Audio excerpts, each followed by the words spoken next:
Thank you, Dr. Edith Basalirwa. A very good morning to you, ladies and gentlemen. We are very happy that you've chosen to keep with us, to learn, to improve your business. And this morning, we have a speaker on the topic Empowering Success, the Art of Trusting Your Team in Small Business. I find this to be a very interesting topic, especially that we have not previously talked about trust.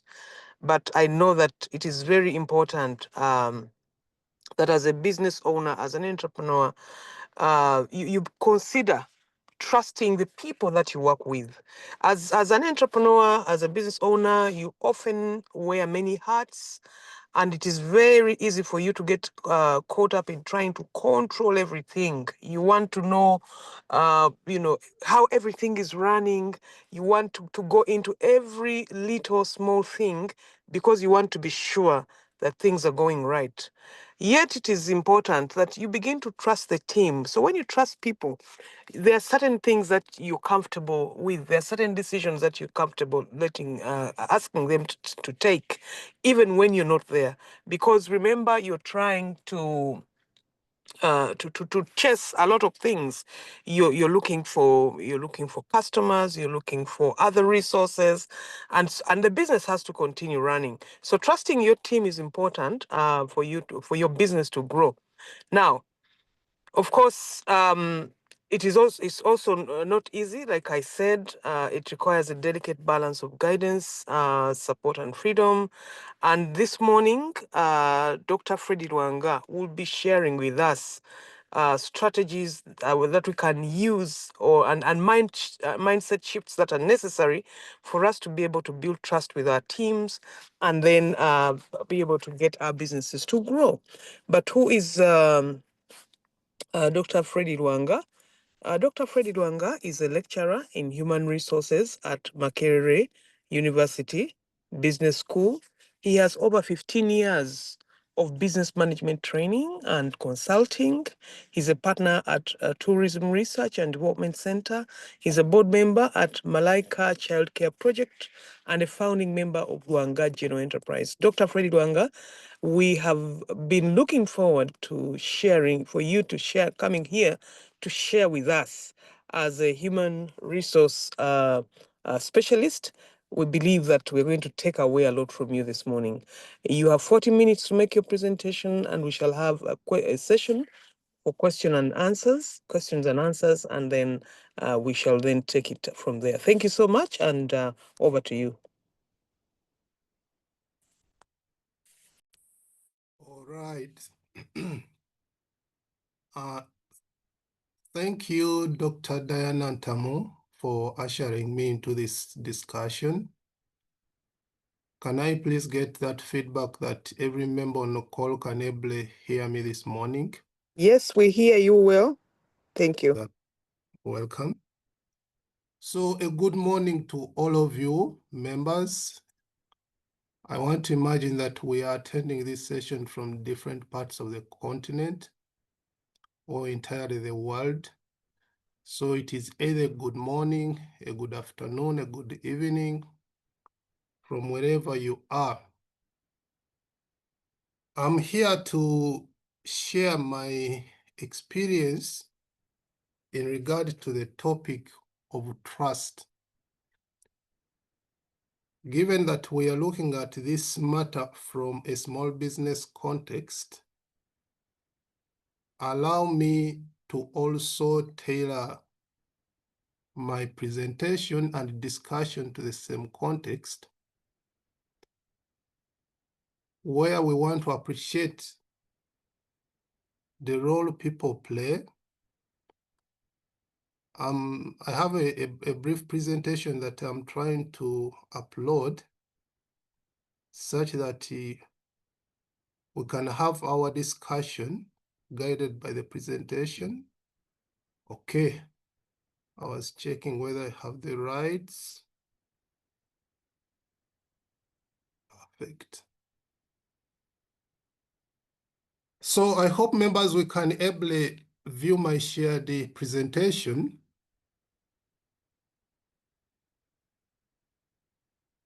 Yes, we can see. We can see. Okay. So the discussion centers around the question of trust within the small business context. And I want to tackle this issue from my teaching experience, my outside engagements, as the director has introduced, that besides my teaching profession, I also engage in running a few small businesses here and there. And I've been out there for the last about 10 plus years under that Lwanga General Enterprise.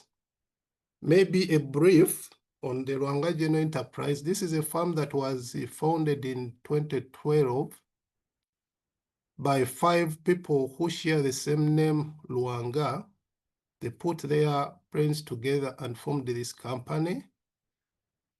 It deals in quite a number of products and services, but just like any other startup, the owners of the company have started quite a number of products and services. Some have succeeded, some have collapsed along the way. And from that kind of journey, there's a lot of experience that I felt that if given this opportunity, I would bring to the small business owners, small business managers, to share insights such that we can pick, so that we can also go back and reflect on the different businesses we are running to be able to model solutions that can keep them afloat. This discussion will center around 3 fundamental questions that I wish to pose to each of us. We are talking about running businesses, starting and running small businesses. In every circle, in every corridor where I've walked, at least we have evidence that each and every person would wish to either start and run a small business enterprise on the side, or others would even just want to have them as alternative businesses. But one question that we'll always find every small business owner raising is the question of people. In this context, people normally refer to it as workers. The question is about how to identify, how to build a trusting working team. In my interactions with business owners, I've not found quite a number who raise the question of skills. Probably they are there, but the fundamental question that keeps coming out is the question of trust. Rarely do you find people asking about qualifications within the small business context. Perhaps the nature of business does not normally demand so much on that side, but the issue of trust has been evident across the different small businesses. So this is where we come in to raise the 3 fundamental questions. Is trust important within the small business context? Because even when we go into research that exists, there has been a lot of talk, discussion going on within those well-established organizations in terms of structures, in terms of policies, in terms of systems. But we seem not to find so much debate on how trust can be modeled within a small business context. This also raises a question. If we find in this discussion that trust is important, then the second question would be, what makes it hard for small business owners to trust their teams? Reflecting particularly on the Ugandan context. We've seen in different kinds of businesses, if I use my experience, I'll share with you that I've been to organizations, to small businesses, where owners cannot trust their staff with any small decisions to be made. So the question is it a cultural issue? Is it a personal issue? Or completely we cannot find space in trusting these workers? Lastly, in this discussion, we shall be raising a question. How can business owners rebuild trust? If they have ever trusted their workers, their teams, then how best can we rebuild this in order to have a workforce that has trust in their leaders and leaders who are trusting their staff? So it is important that as we dive into this discussion, we first get an understanding of what the concept trust means. We wouldn't want to go so much into the philosophical definitions of what trust is, but we want to bring out a definition of the concept trust that is acceptable to a small business person who may not want to go so much into the philosophical understandings. And in our context here, we are looking at a trust as just a general belief. It's a mindset. Mindset in the sense that the belief in that staff are reliable, the people I'm working with are reliable, they are people of integrity, they are capable, and they have the potential to do what is required of them. We find in our context, there's a high kind of mentality where you find that business owners in the small business context rarely have this kind of trust in their employees. Yet when we move on, we realize that the small business enterprises, in the way they are structured, you cannot do away with trust.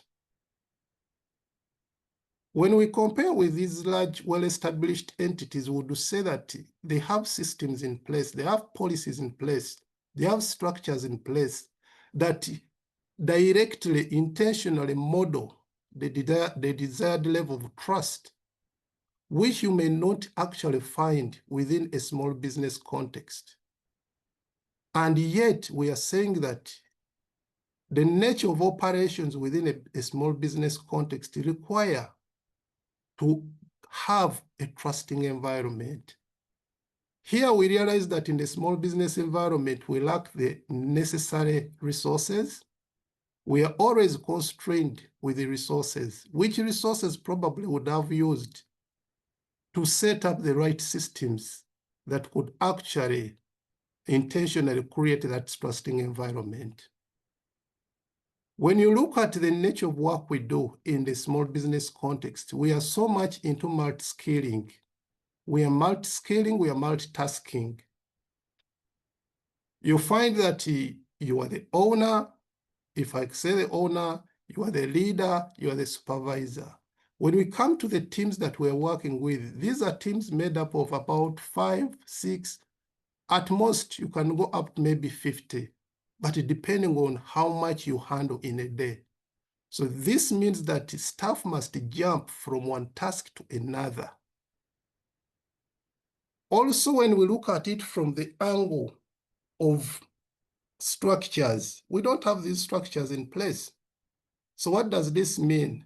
That once you don't have structures, then you are forced to see that the available team should be able to cross-cut from one function to another.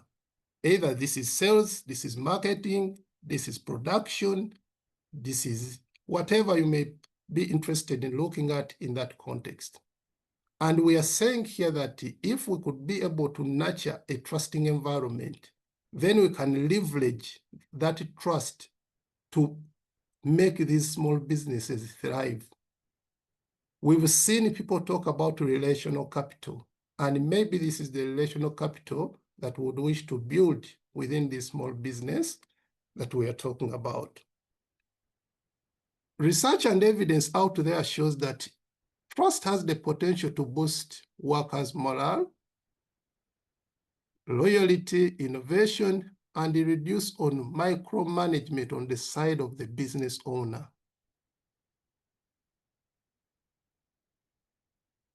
So from there, we are saying, where is the challenge? We want to understand, where does the challenge come from?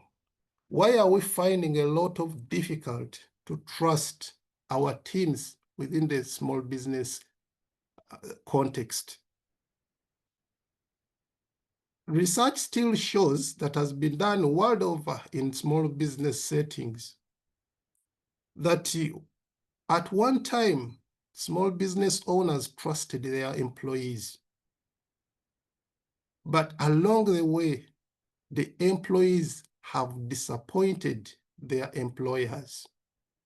And this disappointment has been reflected in the various forms of misconduct, like theft. There are reported cases of embezzlement, privilege, where people claim that it is accidental to steal, and sometimes they claim some sense of entitlement, yet in actual sense, they are taking away from their employer. And quite common, there are cases of dishonest in small businesses. We are talking about integrity as a core value in most of the business operations. But evidence has showed and continues to show that small business organizations are greatly suffering from employee dishonesty, which sometimes has led to complete closure of such businesses. Members, the other point that we need to also put into consideration at this point, this is why we find that sometimes, almost of the time, small business owners are not fully involved in the day-to-day operations of such businesses. There are cases where we've seen that people have their full-time jobs that engage them from morning to evening, late in the evening, and therefore they have to entrust the day-to-day running of such small businesses to a different team. And in between these two parties, there has to be honest, which most of the small business owners have attested that it doesn't actually exist. These behaviors of dishonest plus safety and others have actually eroded trust from owners and managers of these businesses. It is at that point where we find almost every small business owner, small business manager, raising the question of where to find a team that can be trusted. Like I earlier on mentioned, that rarely will you hear a question on skills.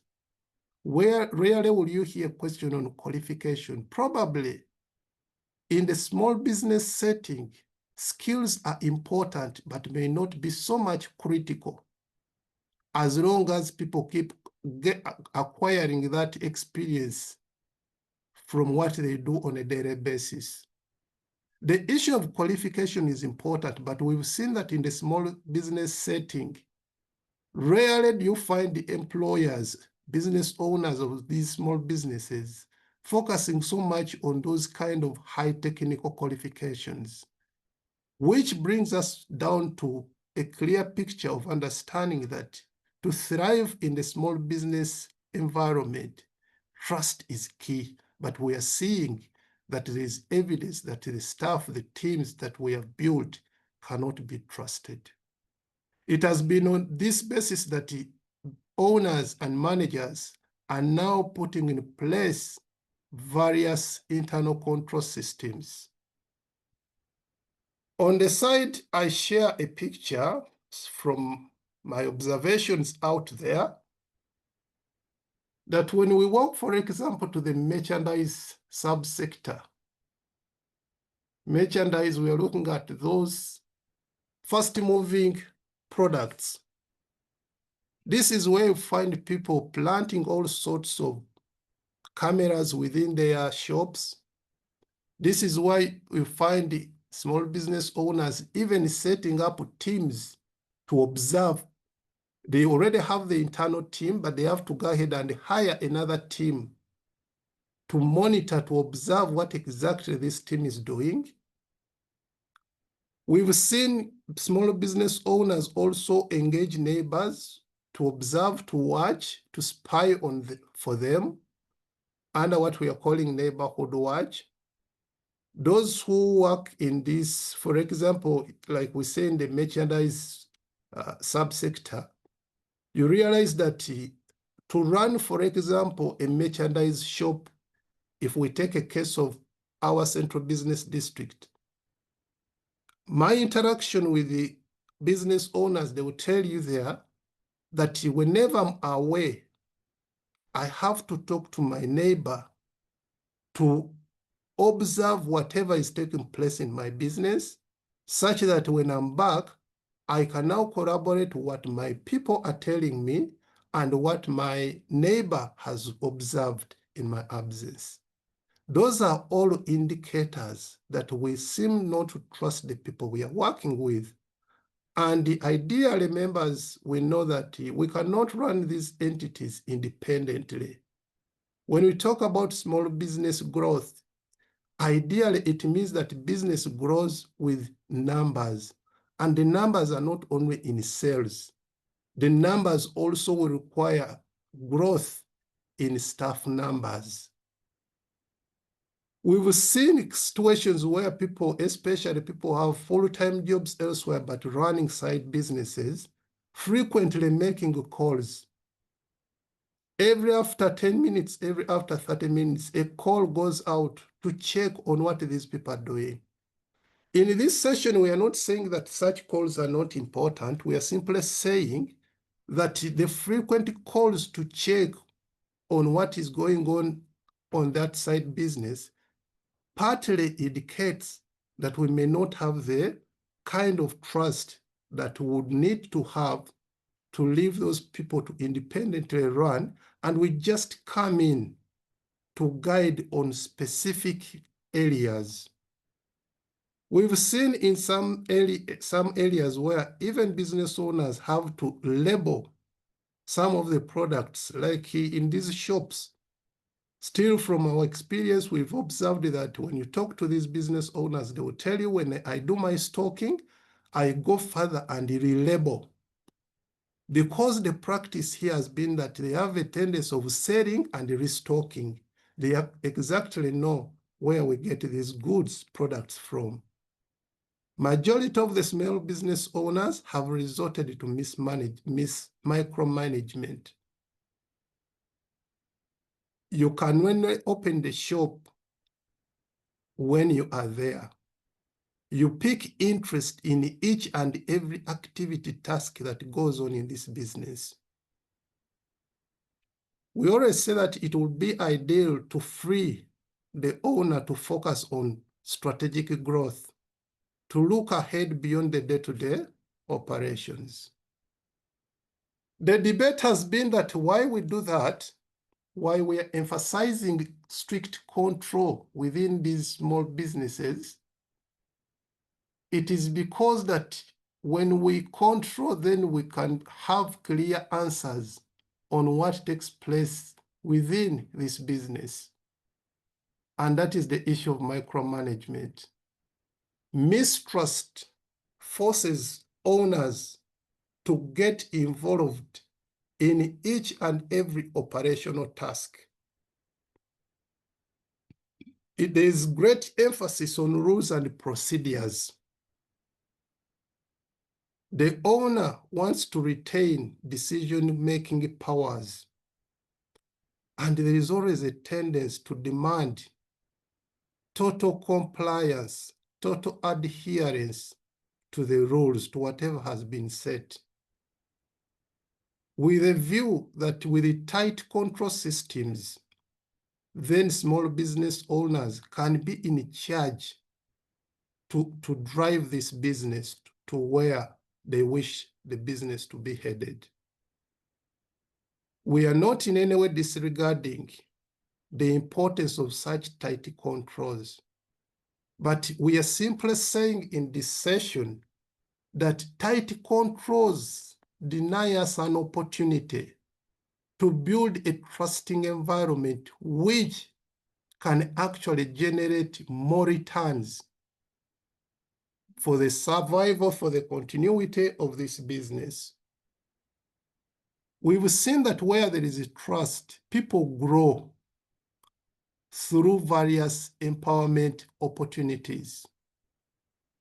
Trust creates an environment of where leaders begin to delegate, and this delegation also captures decision-making ability. Certain non-core decisions are left to the team. If we are to discuss this within a business context, based on my experience, I'll tell you that if, for example, we are running a merchandise business, we've seen that it's okay for the business owner to observe the transaction between the staff and the client, but is given an opportunity to negotiate with the client and be able to make a decision in the best interest of the business without also creating great harm on the client. Trust provides an opportunity for the workers to be flexible in whatever they are doing. It is through this that we are able to build working relationships, those partnerships. Tight controls make us to feel as staff, as the team you're working with, to feel that indeed we are just subordinates who probably are not providing great value to this business. But on the side of trust, we are seeing that it elevates the workers to feel a valuable resource as partners in this business. So the balance between control and trust is equally important in driving small businesses to prosperity. As we come to an end, we want to also end by answering the big question. Having struggled building a trusting environment within these small businesses, we are so much endangered with what happened in the past. I know every business person you'll talk to will tell you that at one time I trusted my team. The mere fact that I took a risk to give these people a job is an indication that I trusted them. But along the way, I've been disappointed. And because of that, I can no longer trust workers. I do it myself. But members, we observe, regardless of how much disappointment you have gone through with these employees, with this team, the truth of the matter is that we can't stand alone to run this business. You cannot be at leadership level and at the same time you are at followership level. We must be able to find the right place where we can serve these businesses. And that calls for rebuilding the lost trust. And in this, we don't want to take the more abstract, the more structured, the more complicated approach to rebuilding this trust. We want to pick the soft issues for the small business environment. And this is where I'm saying that you need to be mindful of your hiring approach. It is a question of whom do you hire? It is a question of where is your source market and how do you hire? Common practice has been in most of the small business enterprises Most of the owners have preferred to do a referral approach. You just call in a close friend to either identify and send you someone you're going to be working with. Or sometimes it has been a question of handpicking.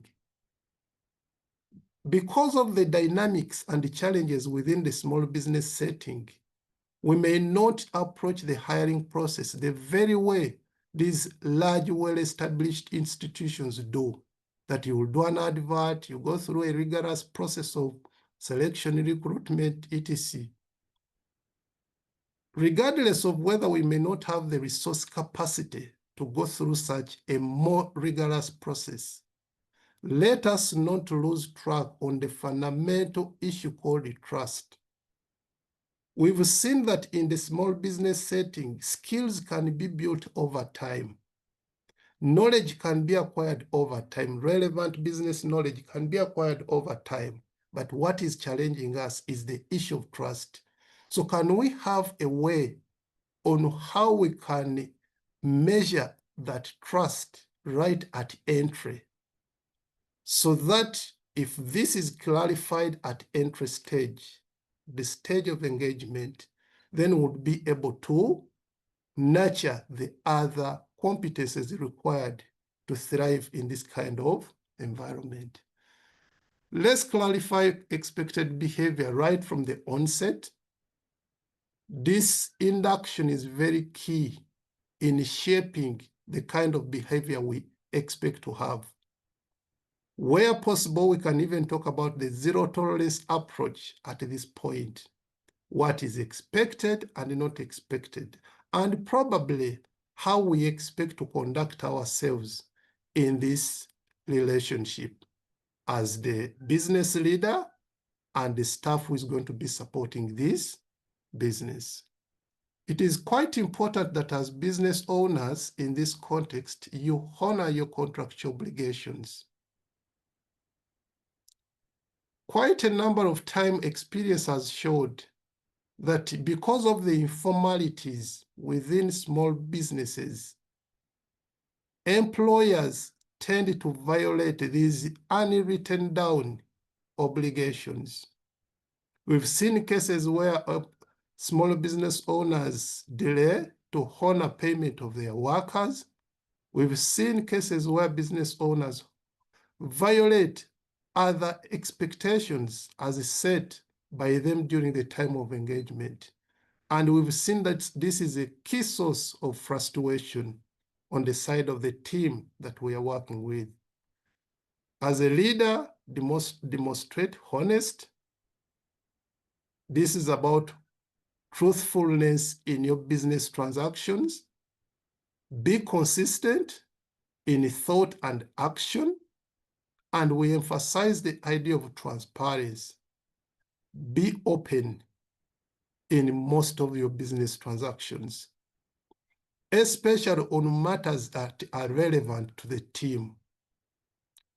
Once they don't observe this honesty, consistency, and transparency coming directly from you as the owner, as the manager, then you are nurturing an environment of dishonest, you are nurturing an environment of inconsistency, and you are nurturing an environment of secrecy in business dealings. It's quite important that you regularly check on your staff. The check I'm emphasizing here goes beyond just a check physically, but pick interest in understanding what is going on in the mind of your staff within and outside the work environment. We are not saying that you should nose into the affairs outside business, but we are simply saying that a business owner who shows interest in whatever is eating up the employee's mind within and outside the work environment is likely to attract, is likely to draw such a workforce close to him or her. Open up, let's engage in these formal casual interactions and the discussions with his staff. The more closer we get ourselves to these employees, to these teams, the better in opening up to appreciate that we are valued, we are considered. If we are valued, we are considered a great team that makes a contribution to the success of this business. There are no simple achievements in this kind of setting. So this is why we are saying that, can we learn to celebrate simple achievements with a team that we work with? Briefly, I share an experience that in one of the enterprises where I've been, one of the colleagues has introduced something which at first we thought that was not something that could be appreciated by staff. It is a merchandise shop, but specifically dealing in cloth. And he said that he talked to the team and said that every time you bring in clients and you are able to sell above our agreed price, we'll be able to share that bonus. So over time, we've seen that sales have gone up by simply telling staff that every item sold above what we had set, can we share a 50% of that? I've been to a farm. In this enterprise, we also do some small farming. And at the farm, I find one of the directors, more especially on public holidays, he prefers to drive and have lunch, spend time with the team down there at the farm. And from my interaction with these members, they've really appreciated that our boss leaves his busy work schedule in town, leaves his family on a public holiday, comes down here in the village, slaughters a goat, and we enjoy together. We've seen that ever since that was started, the rate at which staff have left has slightly gone down. And it is on that point that we felt that every time staff feel that simple, small achievements are celebrated together, then they will connect to the business, they will connect with the leader. Invest time in team development.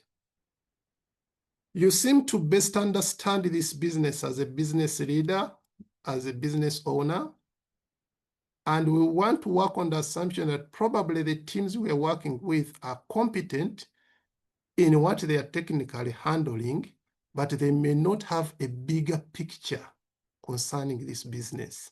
And it's where we are emphasizing that mentorship programs are important, coaching is important, counseling is important at this stage. When we say mentoring, coaching, I know a good number will perceive it from the other more formal, more structured approach. But we are looking at it in form of these social interactions, but guided and focused. You are passing on certain knowledge, you are passing on certain skills, which are relevant in shaping this team that is entrusted to carry on with the various business activities. As I conclude, what is the message? Finally, what are we taking home? We are saying that in most of the discussion spaces, trust has been considered as a soft skill. But we want to slightly differ from that and say it is not just a soft skill. It is actually the foundation for the survival, growth, and prosperity of any small business. The other well-established businesses may thrive even when we don't so much emphasize trust. Why? The systems are already in place that will actually nurture the needed level of trust, which systems we are lacking in the small business context.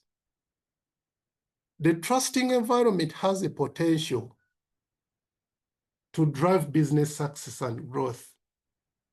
And we are saying that if we are able to build teams that are worth trusting, if we are able to have a workforce that trusts in their leaders, then this creates a ground for us to have what we are calling shared ownership. It's about a paradigm shift. It's about mindset change, where majority of the staff elevate themselves from just seeing themselves as workers to becoming owners and contributors. And these two are able to drive long-term success. Can we learn to let go of past experiences? My interaction with the members in this community are saying that I trusted them, I can't trust them anymore. Things can only move when I'm there. Otherwise, I stand high chances of closing this business. That happened in the past. It was a learning point.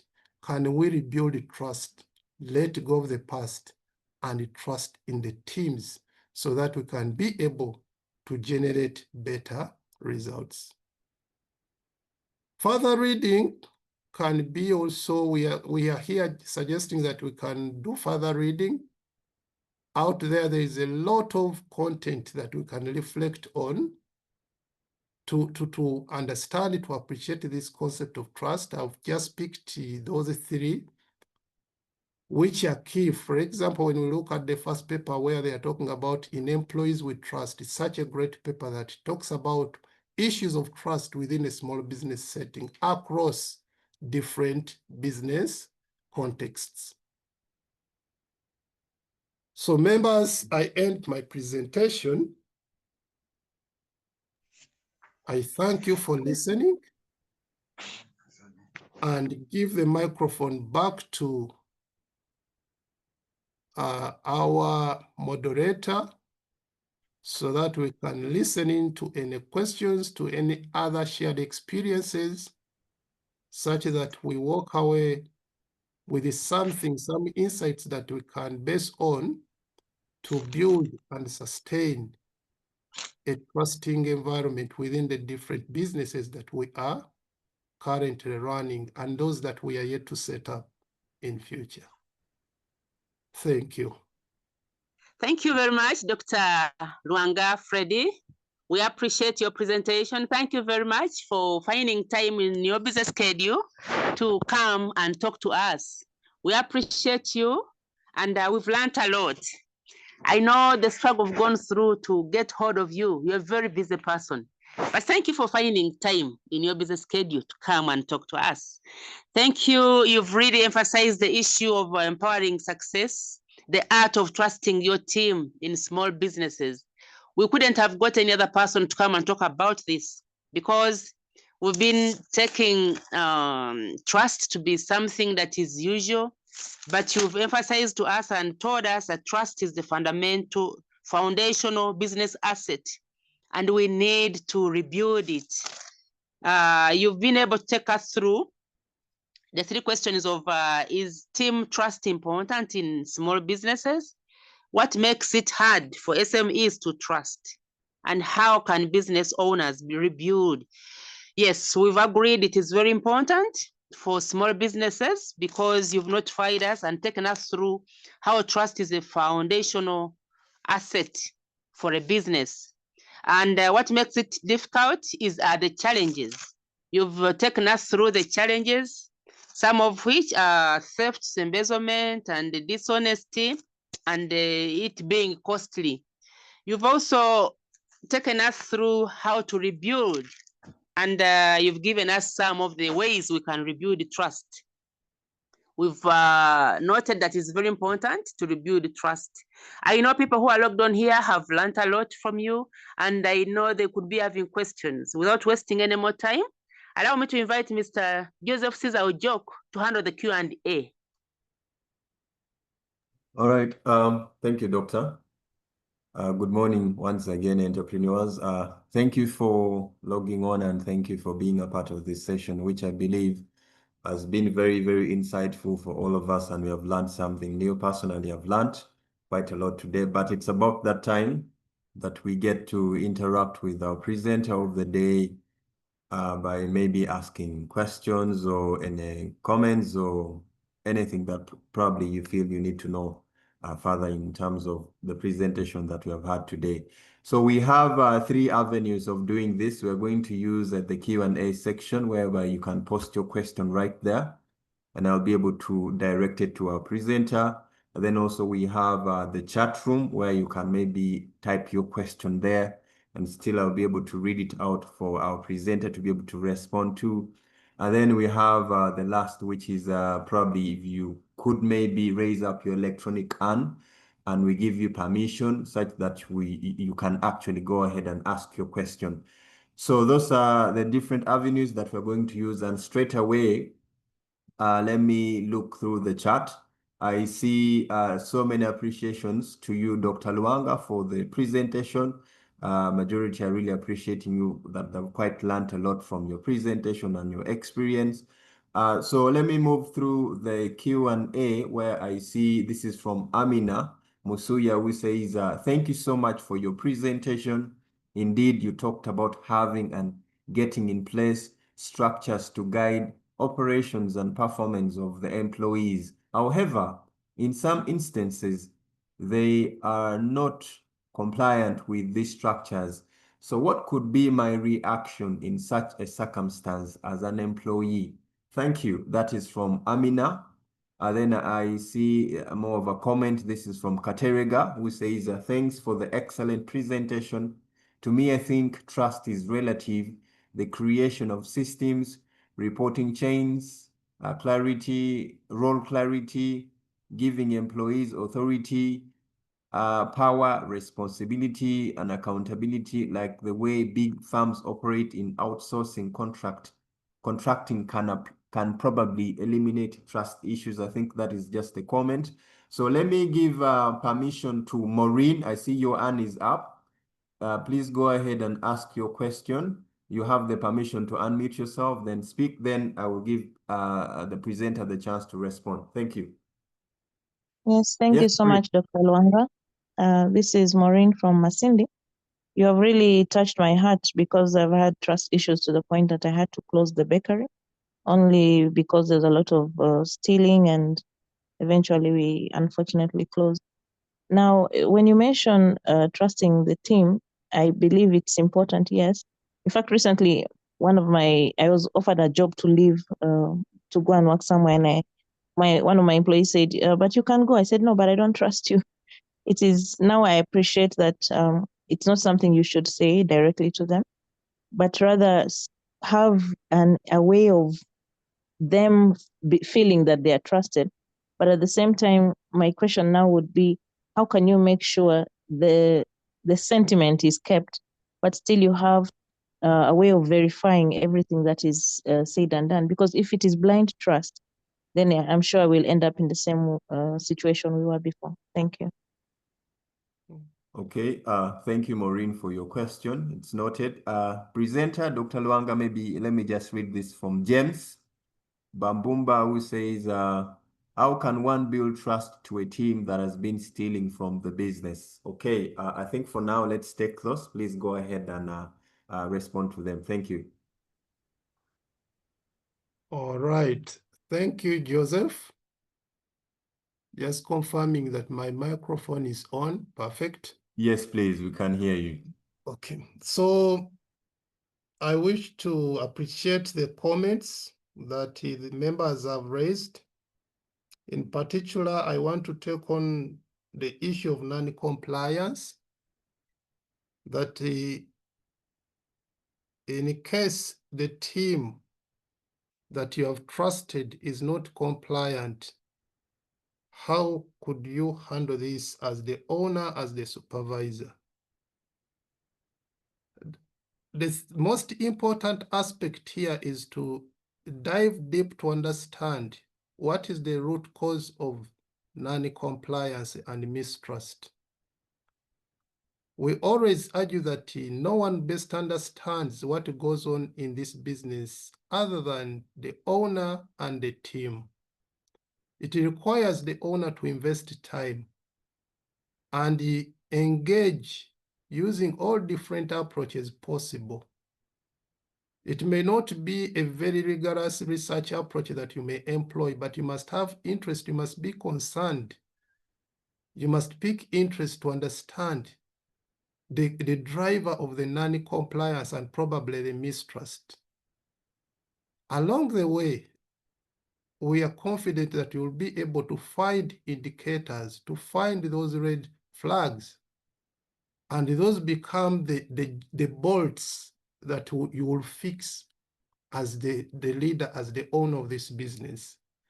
And still from experience, if you're leading a team of 5, 10, 20 people, there will always be those 1, 2, 3 who will be able to open up and share with you. Of course, it comes back to how you interact with each of the staff. Those will be able to open up with you and share where things seem not to be going right. Sometimes these are just perceptual sentiments. Regardless of whether they are perceived, it is important that you pick them, analyze them, and find lasting solution to those challenges. Because they may appear simple to you as the person running the business, but probably on the side of the team, those are killers that we must address. The other was a comment, then I move straight to Maureen's concern, the issue of blind trust. Other than giving these sentiments, how do you do this?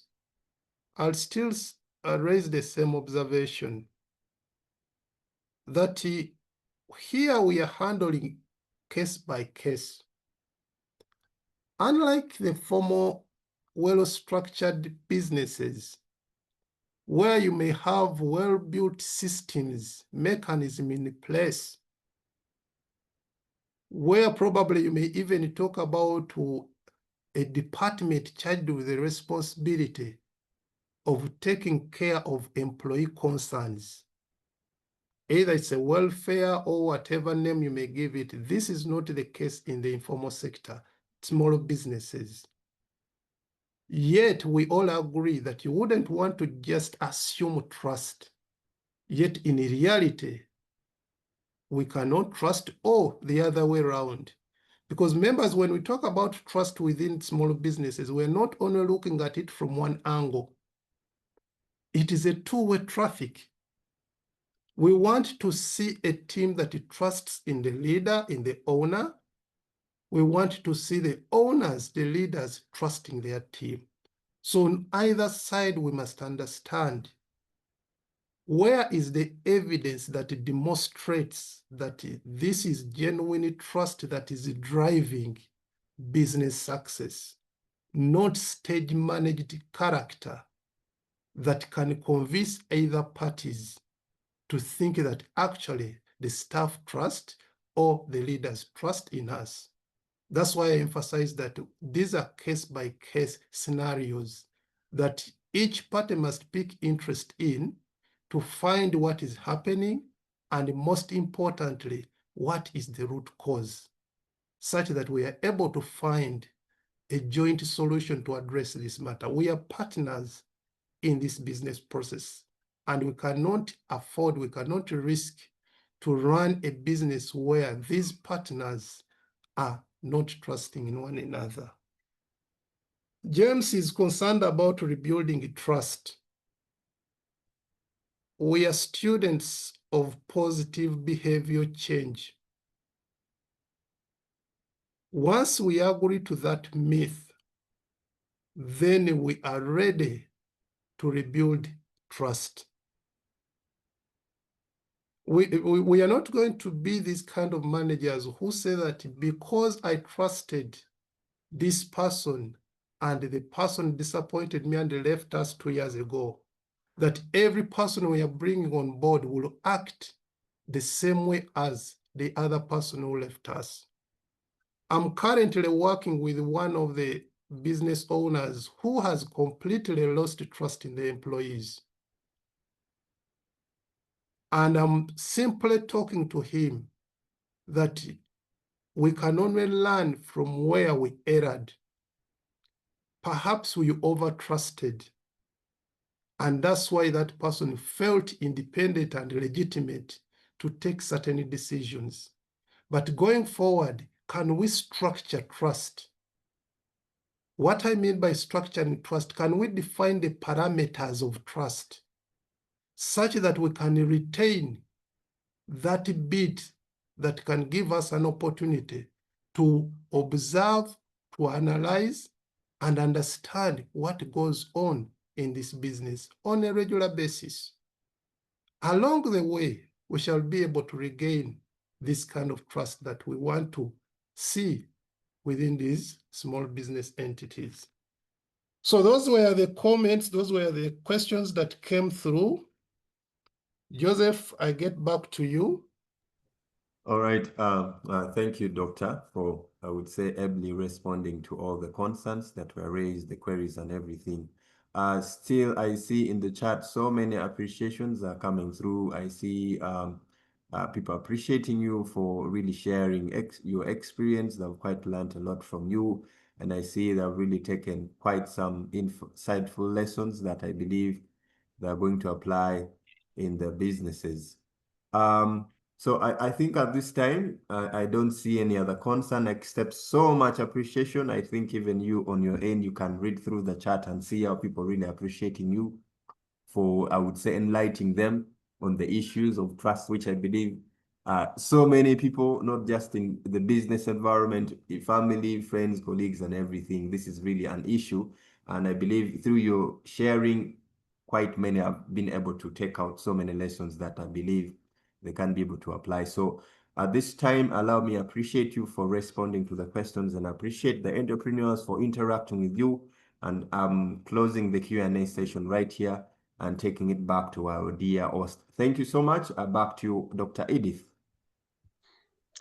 Thank you very much, Mr. Joseph Caesar Ojok, for managing the Q&A. And thank you very much, Dr. Lwanga Freddie, our presenter of the day, for interacting further with our participants who have raised the comments and questions. Thank you very much. We've learned a lot in your session. At this stage, I would like to appreciate you and allow me to invite, since we are above the top of the hour, let me invite Dr. Arakit Sylvia to give her closing remarks. Dr. Arakit Sylvia is a senior lecturer in the Department of Entrepreneurship and Small Business Management in the Department of Entrepreneurship and Innovation.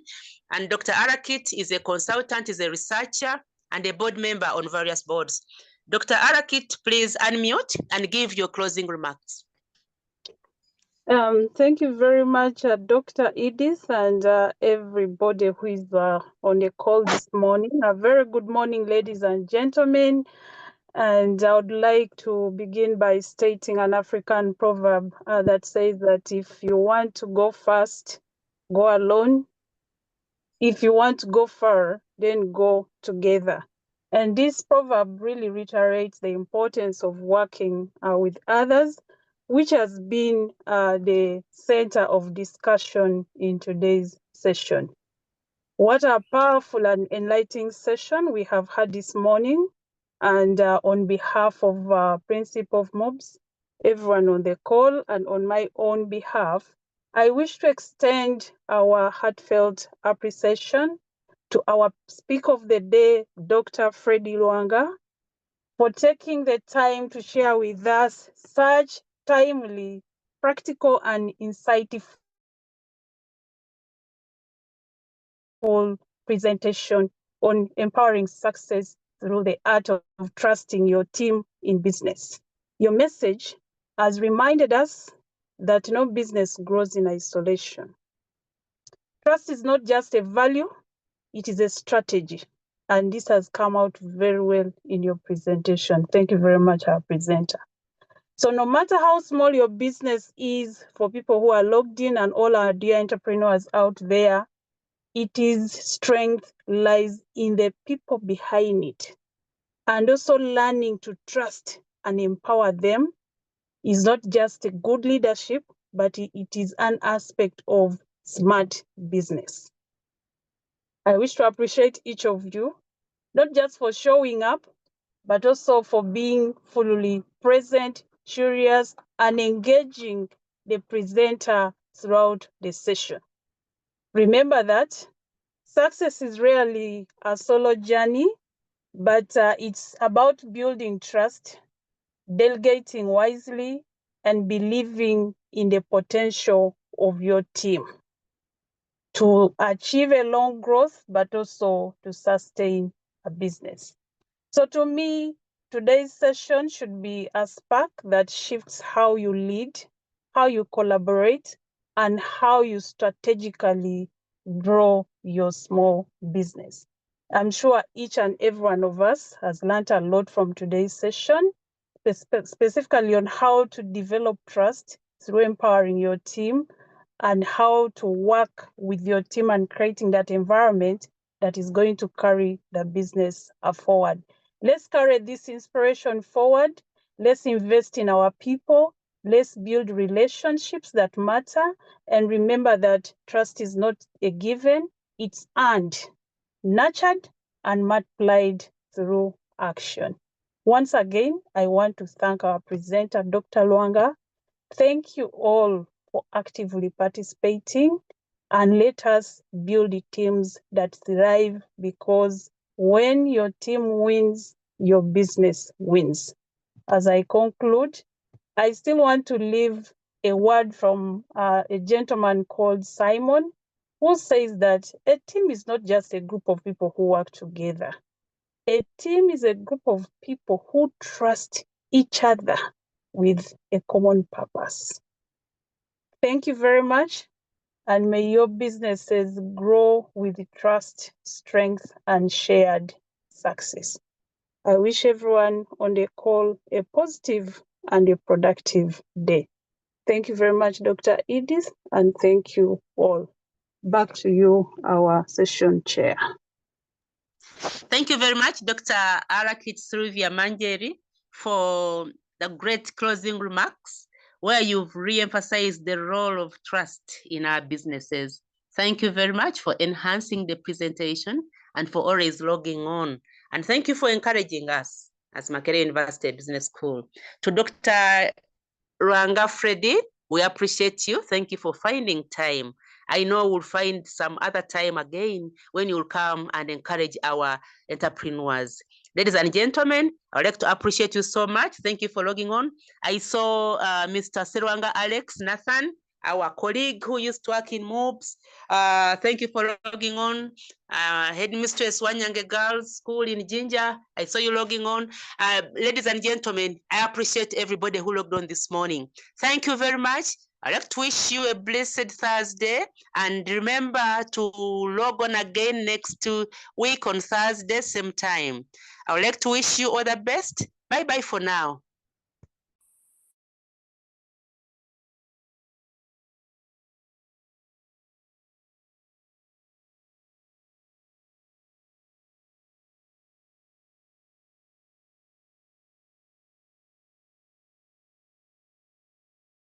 World will never see you until you do.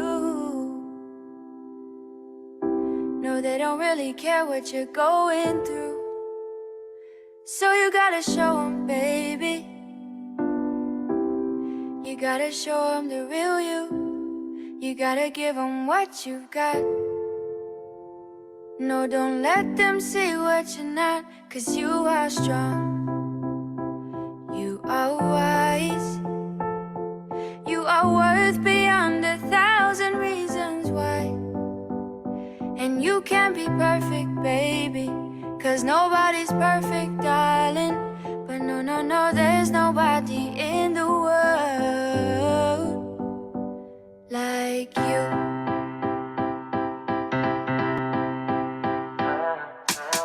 What do you do when you can't let go? What do you say when you just don't know how you feel? And you know nobody knows how you feel, 'cause everybody's got their own damn problem. So everybody's trying to find their way, and day by day is a struggle. In this world, you know you have to hustle. Just know that you're not alone. You don't always have to be strong all by yourself. said it's okay to ask for help. Now listen, people will find you, but they don't define you. And you will find people who help redesign you. People will find you, but they don't define you. And you will find people who help redesign you. You are a work of art. Bet you didn't think you'd come this far. Now here you are.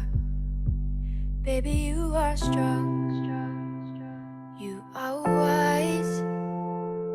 You are worth beyond 1,000 reasons why. And you can be perfect, baby, 'cause nobody's perfect, darling. But no, no, no, there's nobody in the world like you.